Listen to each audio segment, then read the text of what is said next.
నందు సహోదరి సహోదరులారా, ప్రభువైన యేసుక్రీస్తు నామములో హృదయపూర్వక వందనాలండి. ముందుగా ఇంత మంచి సమయాన్ని ఇచ్చిన తండ్రైన దేవునికి ప్రభువైన క్రీస్తు ద్వారా కృతజ్ఞతాస్తుతులు చెల్లిస్తున్నానండి. అందరూ బాగున్నారండి. వాక్యం చదువుకొని ప్రార్థన చేసుకున్న తర్వాత పాఠంలోకి వెళ్దామండి. మత్తయి సువార్త 26వ అధ్యాయం 39వ వచనం. కొంత దూరం వెళ్ళి సాగిలపడి, నా తండ్రి సాధ్యమైతే ఈ గిన్నె నా యొద్ద నుండి తొలగిపోనిమ్ము, అయినను నా ఇష్ట ప్రకారము కాదు, నీ చిత్త ప్రకారమే కానిమ్మని ప్రార్థించెను.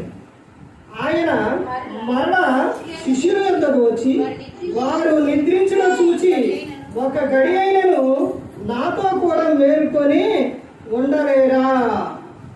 ప్రార్థన. పరలోకమందున్న మా తండ్రి, పరిశుద్ధ ప్రేమ గల తండ్రి, గొప్ప తండ్రి, యెహోవా తండ్రి, మీ ప్రియకుమారుడు యేసుక్రీస్తు ప్రభువారి ద్వారా కృతజ్ఞతాస్తుతులు చెల్లిస్తున్నాము నాయన. ఈ కూడికంతట్లో మీరే ముందు నడిపించడం నాయన. వాక్యం బోధించుండగా ఈ లోక సంబంధమైన జ్ఞానంతో కాకుండా మీ జ్ఞానంతో మాట్లాడే భాగ్యం దయచేస్తారని మా ప్రభువైన యేసుక్రీస్తు నామమున వేడుకుంటున్నాం తండ్రి, ఆమేన్. ప్రభువైన యేసుక్రీస్తు నామములో హృదయపూర్వక వందనాలండి. దేవుని కుమారుడు యేసుక్రీస్తు ప్రభువారి లోకానికి వచ్చిన తర్వాత పరలోక రాజ్యం సమీపిస్తుంది కనుక మారు మనసు పొందమని ప్రకటింప మొదలుపెట్టారు. అవశ్యం పాఠం పేరు ఏంటంటే, ప్రార్థనలో ఒక్క గడి అయినను నీవు మేల్కొని ఉండలేవా?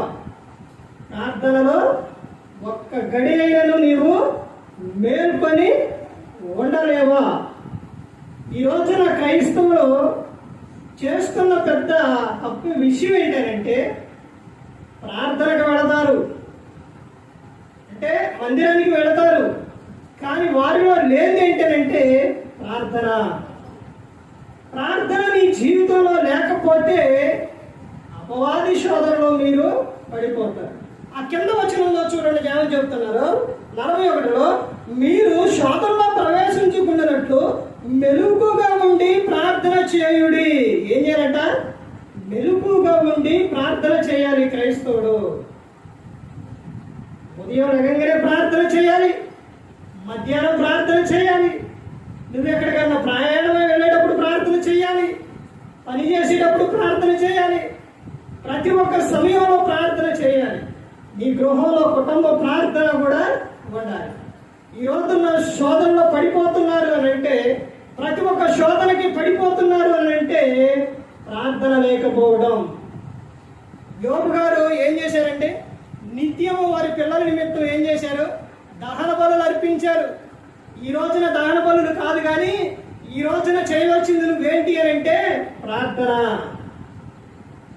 పిల్లల కోసం ప్రార్థన చేయాలి.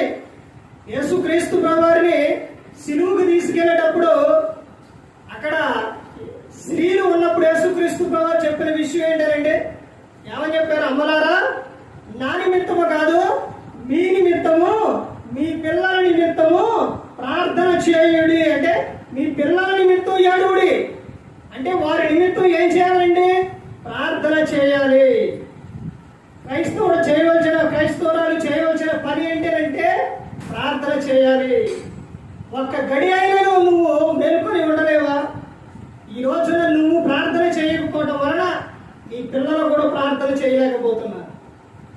వాళ్ళు అందుకనే ప్రతి ఒక్కరు కూడా శోధనలో పడిపోతున్నారు, ప్రతి ఒక్క దానికి ఇదైపోతున్నారు. ఇక్కడ యేసుక్రీస్తు ప్రభువారు చెబుతున్న సందర్భం, మీరు ఒక్క గడి అయినను మేల్కొని ఉండలేరా? ఎందుకని అని అంటే, మీరు శోధనలో ప్రవేశించుకున్నట్లు మెరుగుగా ఉండి ప్రార్థన చేయుడి. ప్రార్థన అనగా దేవునితో మాట్లాడుకోవడం, వాక్యం అనగా దేవుడు మనతో మాట్లాడటం. ఈ రోజున నీ జీవితంలో ప్రార్థన లేదు. నీకు మందిరానికి వెళతావు, వస్తావు, తర్వాత బైబిల్ ఎక్కడో పెడతావు, తర్వాత నీ ఇష్టానుసారంగా జీవించేస్తావు. అలా అయితే ప్రతి ఒక్క శోధనకు పడిపోతావు. క్రైస్తవుడు గుర్తుంచుకోవాల్సిన విషయం ఏంటంటే, చేయవలసిన విషయం ఏంటంటే ప్రార్థన ప్రార్థన చేయాలి. ఈ రోజున ప్రతి ఒక్కరూ కూడా సమస్యల్లో ఉండడానికి కారణం ఏంటి అని అంటే ప్రార్థన లేకపోవటమే. ఇక్కడ చెబుతున్న సందర్భం ఆత్మసిద్ధమే గాని శరీరం బలహీనమని పేతురుతో చెప్పి మరలా రెండవ మారు వెళ్ళి, నా తండ్రి, నేను దీనిని త్రాగితేనే గాని ఇది నా యొద్ద నుండి తొలగిపోవుట సాధ్యము కాని ఎడల నీ చిత్తమే సిద్ధించుగా కాని ప్రార్థించి, తండ్రి నీ చిత్తమే మొత్తం అని యేసుక్రీస్తు ప్రభువు వారు ప్రార్థించారు. ఆయనకే అంత ప్రార్థన అవసరమైనప్పుడు మనకెంత అవసరం ప్రార్థన? మార్కు సువార్త 1:35 ఆయన పెందలకాడనే లేచి ఇంకా చాలా చీకటి ఉండగానే బయలుదేరి అరణ్య ప్రదేశానికి వెళ్ళి అక్కడ ప్రార్థన చేయించుండెను. చూశారండి, దేవుని కుమారుడు, సర్వశక్తిమంతుడు, సర్వాధికారం ఉన్న ఆయన, ప్రతి ఒక్క వారి పాపాలు క్షమించే ఆయన యేసుక్రీస్తు ప్రభువు. ఆయనకే ప్రార్థన అవసరమైంది. నిన్ను లోకంలో కలిపేయక ముందే, లోకాశలకు నువ్వు పడిపోక ముందే నీలో ఉండవలసింది ఏంటంటే ప్రార్థన. నీ ప్రతి ఒక్కటి కూడా దేవునికి చెప్పుకోవాలి. ఈరోజు క్రైస్తవులకు అవసరం ఏంటంటే ప్రార్థన. నీ కుటుంబంలో ప్రార్థన ఉండాలి, కుటుంబ ప్రార్థన ఉండాలి. ఏదన్నా ఒక సమస్య వచ్చిందంటే మనుషుల ముందు చెప్పుకోవడం కాదండి, మనుషుల ముందు ఏడవడం కాదు. హెబ్రీయులకు రాసిన పత్రిక 5:7 శరీరధారి ఉన్న దినములలో మహారోదనతోను వేదనతోను కన్నీళ్లతోను ఉన్నందున ఆయన దేవుని యందు భయభక్తులు కలిగి ఉన్నందున ఆయన అంగీకరింపబడిను. ఎవరైనా యేసుక్రీస్తు ప్రభువు. నువ్వు ఎటువంటి సమస్య అయినా నువ్వు కన్నీటితో ప్రార్థన చేయి, ఉపవాసం ఉండి ప్రార్థన చేయి. దేవుడు నీ ప్రతి అవసరం కూడా ఆయన తీరుస్తారు.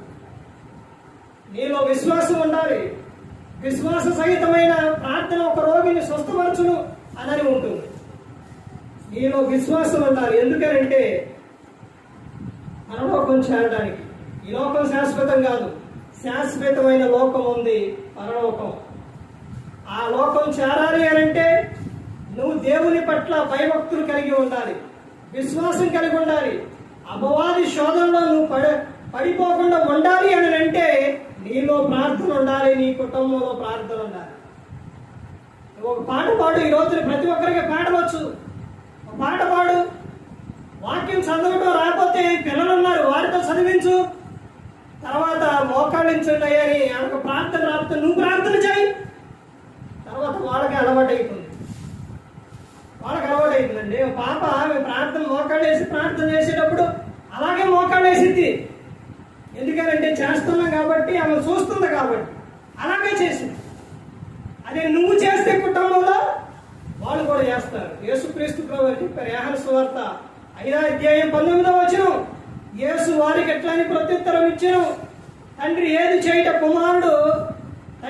చేయుట కుమారుడు చూసినా అదే గాని తనంతట తాను ఏది కూడా చేయడు. తండ్రి ఏది చేస్తే కుమారుడు కూడా అదే చేస్తారు.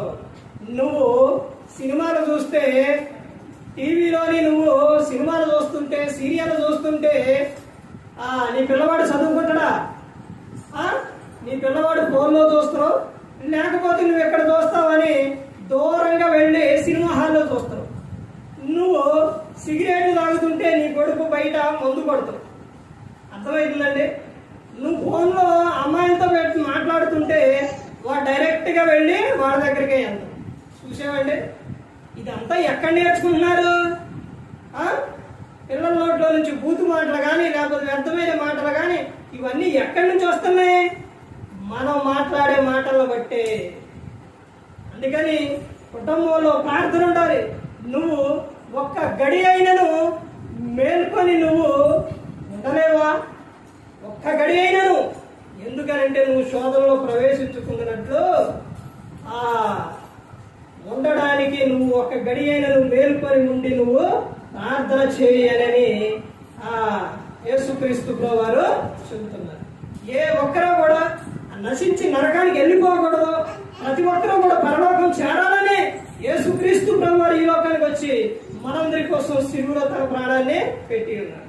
మరి ఈ విధంగా నిలబెట్టి మాట్లాడించిన తండ్రి అయిన దేవునికి కృతజ్ఞతాస్తుతులు చెల్లిస్తూ ఇంతవరకు శ్రద్ధగా ఉన్న మీకు ప్రభు పెట్టిన హృదయపూర్వక వందనాలు చెల్లిస్తూ ఈ మాటలు ముగిస్తున్న అందరికీ వందనాలండి.